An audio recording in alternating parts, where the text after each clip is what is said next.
Corel Draw में आज की क्लास में हम सीखने वाले हैं कोरल ड्रा के अंदर दी हुई टूल बॉक्स के बारे में। इसकी पिछली क्लास में हमने आपको इसके पिछले वीडियो में हमने ये सारी टूल्स आपको बता दिए हैं। अगर आपने वो वीडियो नहीं देखा है तो उसे भी आप ज़रूर देखें, क्योंकि हमने पूरा डिटेल में सभी टूल्स के बारे में बताया है। उसी तरह आज की क्लास में आप यहाँ देख सकते हैं कि रेक्टेंगल टूल्स का ऑप्शन दिया गया है, जिसमें 2 टूल्स दिए गए हैं जिसके बारे में हम बात करेंगे। इसके साथ ही यहाँ देख सकते हैं एलिप्स टूल का भी ऑप्शन आपको यहाँ पे जोड़ा गया है। एलिप्स टूल में 2 टूल्स आते हैं जिनके बारे में हम आज की वीडियो में पूरा डिटेल्स में बताने वाले हैं। तो आइए हम अपने कंप्यूटर स्क्रीन के ऊपर आते हैं और देखते हैं कि ये टूल कैसे काम करते हैं। कोरल ड्रा में आप देख सकते हैं टूल बॉक्स का ऑप्शन में आप यहाँ पे रेक्टेंगल टूल का ऑप्शन दिया गया है। इसमें सबसे पहले रेक्टेंगल टूल्स का ऑप्शन दिया गया है, जिसका शॉर्टकट आप देख सकते हैं F6 बटन को भी हम प्रेस करके ये काम कर सकते हैं। जैसे आप इस टूल पे क्लिक करेंगे यह टूल सिलेक्ट हो जाएगा। माउस का बायां बटन दबाइए और अपने ड्राइंग पेज के ऊपर जितना बड़ा आकार में आप आयत बनाना चाहते हो वो आप यहाँ पे ड्रैग करके बना सकते हो। अगर आप चाहते हो कि बनने वाली आकृति यानी जो आयत आपको दिखाई दे रहा है ये बनने वाली आकृति पूर्ण रूप से क्या हो, स्क्वायर हो, वर्ग हो, तो इसके लिए आपको क्या करना पड़ेगा, अपने कीबोर्ड से कंट्रोल बटन को प्रेस कर लीजिएगा और आप इसको ड्रैग करिएगा। चाहे जितना भी फास्ट आप क्यों ना खींचें, आप देखेंगे कि जो बनने वाली आकृति होगी वो वर्ग होगी। कैसे पता करेंगे, तो यहाँ आप देख सकते हैं ऑप्शन बार के अंदर या प्रॉपर्टी बार के अंदर यहाँ ऑब्जेक्ट की साइज़ दिखा रहा है। इस साइज़ में इसका विड्थ और इसका हाइट आपको यहाँ पे शो कर रहा है। अगर बिना आप कंट्रोल दबाए हुए अगर माउस को ड्रैग करते हो, चाहे कितना भी सटीक आप माउस को ड्रैग करें, आप यहाँ पे आपको लग रहा है कि ये वर्ग है, लेकिन आप देखें यहाँ पे ऑब्जेक्ट साइज़ के अंदर यहाँ पे आपको देखने को मिल रहा है इसका विड्थ है 3.277 और यहाँ पे इसका हाइट दिखा रहा है 3.692। लेकिन मैंने क्या बोला, ये बोला कि आयत या वर्ग, ये जो बना हुआ ऑब्जेक्ट ये आयत है। क्योंकि आयत में क्या होती है, आयत में आमने सामने की भुजाएं बराबर होती है, इसलिए ये आयत होगा। क्योंकि आप देख सकते हैं इसका हाइट जो है वो 3.692 दिखा रहा है, यानी ये हाइट हो गया। ये हाइट जो वर्टिकली आपको दिख रहा है वो ये है, और जो क्षैतिज आपको दिखाई दे रहा है वो आपको ये दिखाई दे रहा है। अगर हमें इसको वर्ग के रूप में बनाना है तो हम बता चुके हैं, माउस को आप दबाने से पहले यानी ड्रैग करने से पहले अपने कीबोर्ड से कंट्रोल बटन को प्रेस करें और आप कितना भी फास्ट खींच के देख लीजिए यहाँ पे इस माप को, कितना भी जल्दी आप ड्रैग करके देखिए यहाँ पे माप क्या हो रहा है, विड्थ और हाइट बराबर आ रही है। इसलिए हम आपसे कहेंगे कि अगर आप आयत बनाना चाहते हो तो नॉर्मली आप इसको सेलेक्ट करें और अपने पेज के ऊपर ड्रैग कर जाइएगा। अगर आप इसको वर्ग बनाना चाहते हो तो इसके लिए आपको अपने कीबोर्ड से कंट्रोल बटन को प्रेस करना होगा, जो आप कर सकते हो। इसी टूल पट्टी में एक और टूल दिया गया आप देख सकते हो, और वो है आपका 3 पॉइंट रेक्टेंगल टूल। यानी इस ऑप्शन के द्वारा पहले हम सिलेक्शन कर लेते हैं और सिलेक्शन करके हम आपको बता चुके हैं कि यहाँ एक शेप टूल के अंदर एक टूल आता है। इस टूल के द्वारा जो आप ऐसे ड्रैग करके आप एक बार में सबको डिलीट कर सकते हो। तो आते हैं रेक्टेंगल टूल के अंदर एक टूल और दिया गया है 3 पॉइंट रेक्टेंगल टूल। आपने देखा इसमें क्या था कि इसको ड्रैग करते समय एक कार्नर हम ले रहे हैं और इसका अपोजिट कार्नर ले रहे हैं, आमने सामने के कार्नर। अगर आप इधर से ड्रैग कर रहे हो तो ध्यान से देखिए, एक कार्नर ये बन रहा है और दूसरा कार्नर आपका यहाँ पे बन रहा है, यानी 2 अपोजिट कार्नर का प्रयोग करके आप रेक्टेंगल को बना रहे हो। लेकिन इसमें क्या है, इसमें आप 3 बिंदुओं को लेके आप आयत बना सकते हो या वर्ग बना सकते हो। ध्यान से देखिए, अगर हम इस टूल पे क्लिक करते हैं तो ये टूल सेलेक्ट हो जाएगा। टूल जब सेलेक्ट हो जाएगा तो ये सिंबल भी आप देख पा रहे होंगे, इसके साथ एक सिंबल भी आ रहा है, यानी वो दिखा रहा है कि आपने जो ऑप्शन यूज़ किया है वो 3 पॉइंट ऑप्शन का यूज़ किया है। अब आपको 3 बिंदु कैसे लेने हैं, तो एक बिंदु आपको यहाँ पे क्लिक करना है। क्लिक करने के बाद माउस को आप वहाँ तक ड्रैग करें जहाँ तक आप इसको दूसरा बिंदु लेना चाहते हो, मतलब इसकी पूरी हाइट को आपको कवर करना है एक बार में। इसके बाद इसका विड्थ कितना होगा, ये तीसरा बिंदु आपको डिफाइन करना है। यानी आपने यहाँ से जितना हाइट ले रखा है उतना ही विड्थ अगर आप लेना चाहते हो तो माउस को आप इधर की तरफ ड्रैग करेंगे, आपको ये दिखाएगा। वैसे बाद में भी हम बनाए गए रेक्टेंगल का हम साइज़ बदल सकते हैं, मैं आपको दिखाता हूँ। फिलहाल ये हमारा विड्थ है, हम जहाँ तक इसको माउस को ले जाएंगे और क्लिक करेंगे हमें तीसरा बिंदु मिल गया है। तो पहला बिंदु आपने देखा जहाँ से आपने स्टार्ट किया है, इसके बाद दूसरा बिंदु जो है आपने ये लिया था और तीसरा बिंदु यहाँ लिया था और ये आपका रेक्टेंगल बन चुका है। इस तरह हम अपने ड्राइंग पेज के ऊपर किसी 3 बिंदु को लेकर हम आयत बना सकते हैं अथवा वर्ग बना सकते हैं। हमने कहा कि कोई बात नहीं, अगर आप आयत बना दिए हो और इसकी साइज़ में आप परिवर्तन करना चाहते हो तो इसके लिए आपको सबसे पहले पिक टूल से सिलेक्ट कर लेना किसी भी ऑब्जेक्ट को जिसको आप साइज़ में परिवर्तन करना चाहते हो। जब सिलेक्शन कर लें तो यहाँ ऑब्जेक्ट साइज़ के अंदर आ जाइए। अगर आप इसको स्क्वायर करना चाहते हो तो स्क्वायर का कोई भी माप यहाँ पे टाइप कर दीजिए। जैसे हम 4 रखना चाहते हैं, 4 इसको लिख लेते हैं और यहाँ भी हम इसको भी 4 लिख के और जैसे इंटर करेंगे एक स्क्वायर फॉर्मेट में ऑब्जेक्ट बन गया है। इसके अलावा यहाँ देख सकते हैं जो 8 वर्गाकार बिंदु जो दिख रहा है, इस बिंदु को पकड़ के भी हम इसके साइज़ को यहाँ से छोटा बड़ा कर सकते हैं और ये माप आपको प्रॉपर्टी बार में देखने को मिल रहा है। यहाँ से हम इस कॉर्नर से पकड़ के इसकी साइज़ को हम छोटा और बड़ा भी कर सकते हैं।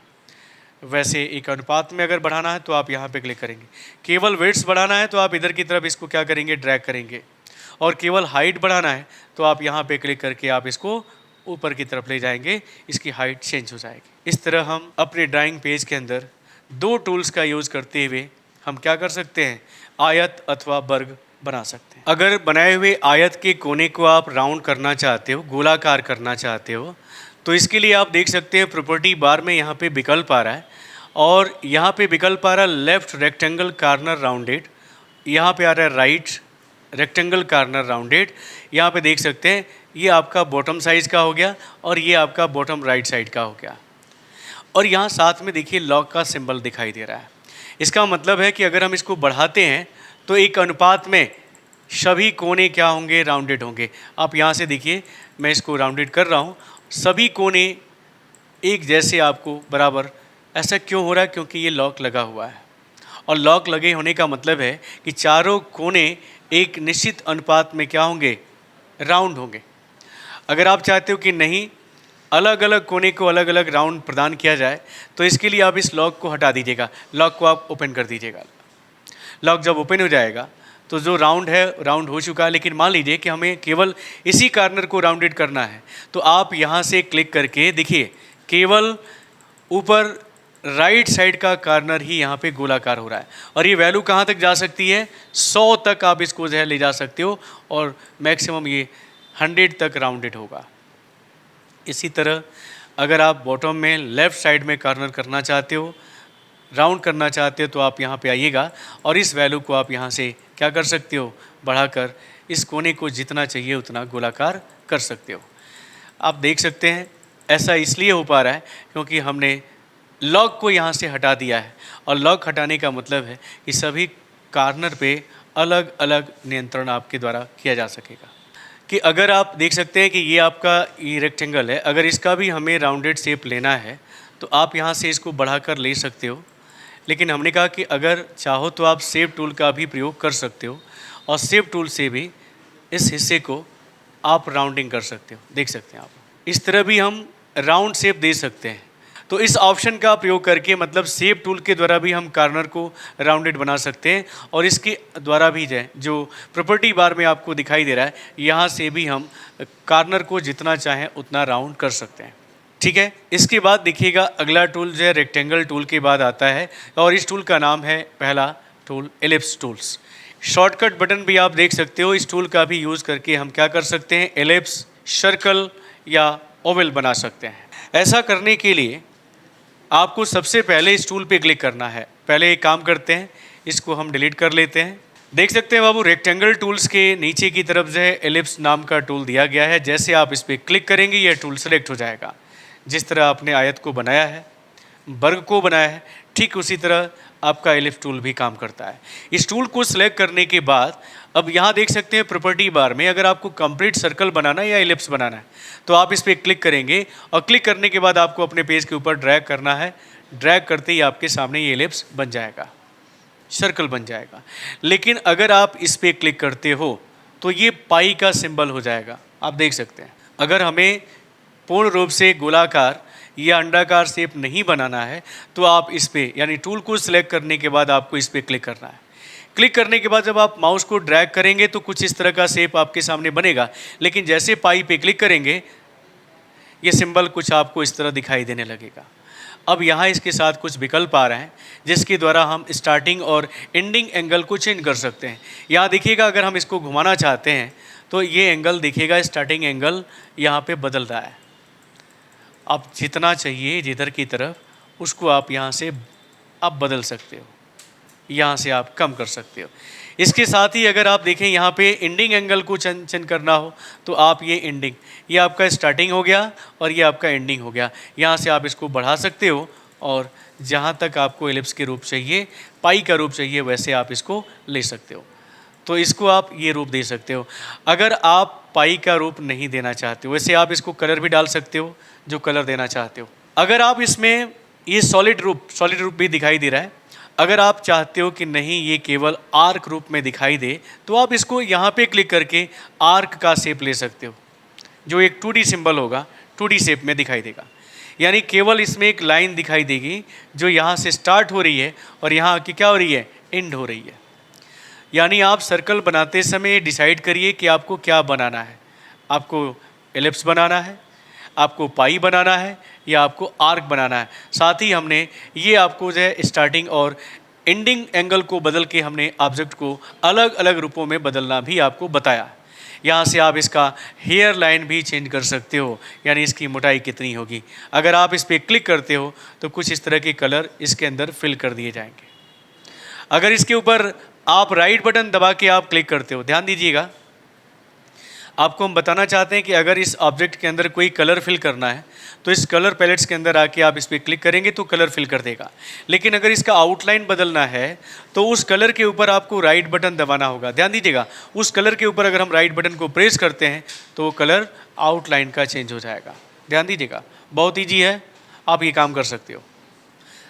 अगर आप टूल पैलेट्स के अंदर किसी कलर बॉक्स में क्लिक करते हो तो वो ऑब्जेक्ट के अंदर फिल कर दिया जाएगा, और अगर उस कलर के ऊपर आप राइट बटन दबाते हो तो ऑब्जेक्ट का आउटलाइन फिल किया जाएगा। तो आप क्या चाहते हो, फिल करना चाहते हो कि आउटलाइन बदलना चाहते हो, आप ये काम कर सकते हो। तो मैंने ये आपको एलिप्स के साथ ही जो है पाई के साथ ही बता दिया। अगर कंप्लीट करना है तो आप देख सकते हैं ये ऑब्जेक्ट आपका कुछ इस तरह बन जाएगा। ठीक है, अब देखिएगा इसी टूल पट्टी के अंदर एक और टूल दिया गया है जिसका नाम है 3 पॉइंट एलिप्स टूल। जिस तरह हमने 3 पॉइंट रेक्टेंगल टूल्स के बारे में पढ़ा है, ठीक उसी तरह आप यहाँ पे 3 पॉइंट एलिप्स टूल का भी प्रयोग कर सकते हो। हाँ, एक चीज़ और समझ लीजिए कि अगर आप पूर्ण रूप से गोलाकार आकृति बनाना चाहते हैं, क्योंकि आप देखिए अगर आप इस तरह ड्रैग कर रहे हो और आपको लग रहा है कि ये एलिप्स है, तो यहाँ आप देख सकते हो इसका माप, इसका ऑब्जेक्ट का जो साइज़ है, यानी विड्थ जो दिखाई दे रहा है वो 2.31 इंच है और जो हाइट में दिखा रहा है वो 2.93988 है। इसका मतलब है कि ये ऑब्जेक्ट पूर्ण रूप से गोलाकार नहीं है। अगर हमको पूर्ण रूप से गोलाकार करना है तो इस माप को हमें क्या करना पड़ेगा, बदलना पड़ेगा। जैसे हम इसको 3 रख दिए और इसको भी हमने क्या किया, 3 कर दिया, ये आपका गोलाकार आकृति बन गया है। अगर आप चाहते हो कि हम इसको पूर्ण रूप से गोलाकार ड्रैग करते समय ही बनाएं तो आपको ठीक उसी तरह जैसे आपने जिस तरह स्क्वायर बनाते समय आपने कंट्रोल बटन को प्रेस किया था, ठीक उसी तरह आपको अपने कीबोर्ड से ये काम करना है। क्या करना होगा, आपको इस पर क्लिक करना है, इस टूल पे कंट्रोल बटन को प्रेस करना है और माउस को ड्रैग करते हुए उस शेप को बना लेना है। आप यहाँ पे इसका माप देखिए, ऑब्जेक्ट साइज़ के अंदर आपको माप दिखाई दे रहा है, इसका विड्थ और इसका हाइट आप यहाँ से देख सकते हो। यानी कंट्रोल के साथ कितना भी आप फास्ट ड्रैग करिए, यहाँ साइज़ देखिए, कितना भी जल्दी आप खींचेंगे इसका साइज़ आप यहाँ देख सकते हैं। यानी बनने वाली आकृति पूर्ण रूप से गोलाकार है। ठीक है, अगर आपको अंडाकार शेप में बनाना है तो नॉर्मली आप माउस को ड्रैग करें और उस शेप को क्या करें, बना लें। अब इसी टूल पट्टी में आप देख सकते हो कि एक और टूल दिया गया जिसका नाम है 3 पॉइंट एलिप्स टूल। जिस तरह हमने 3 पॉइंट रेक्टेंगल टूल का यूज़ किया है उसी तरह हम यहाँ पे 3 पॉइंट एलिप्स टूल का प्रयोग करेंगे। इस टूल को सिलेक्ट करने के बाद आपको अपने पेज के ऊपर दिखेगा, सबसे पहले तो आपको एक डायमीटर जो एक सर्कल का होता है आपको ड्रैग कर लेना है, यानी कि स्टार्टिंग पॉइंट और इसका एंडिंग एक्सिस क्या होगा। इतना करने के बाद ये स्टार्टिंग था और ये इसका एंडिंग एक्सिस था। अब इसका डिस्टेंस क्या होगा सेंटर से, तो आप इसको ऐसे भी ले सकते हो, आप और कम कर सकते हो, और कम कर सकते हो, या इसको और कम कर सकते हो विड्थ को। यहाँ पे इसकी जो डिस्टेंस है इसको आप बढ़ाकर आप इस तरह का शेप दे सकते हो, इस तरह का शेप, या कम करके आप इस तरह भी शेप दे सकते हो।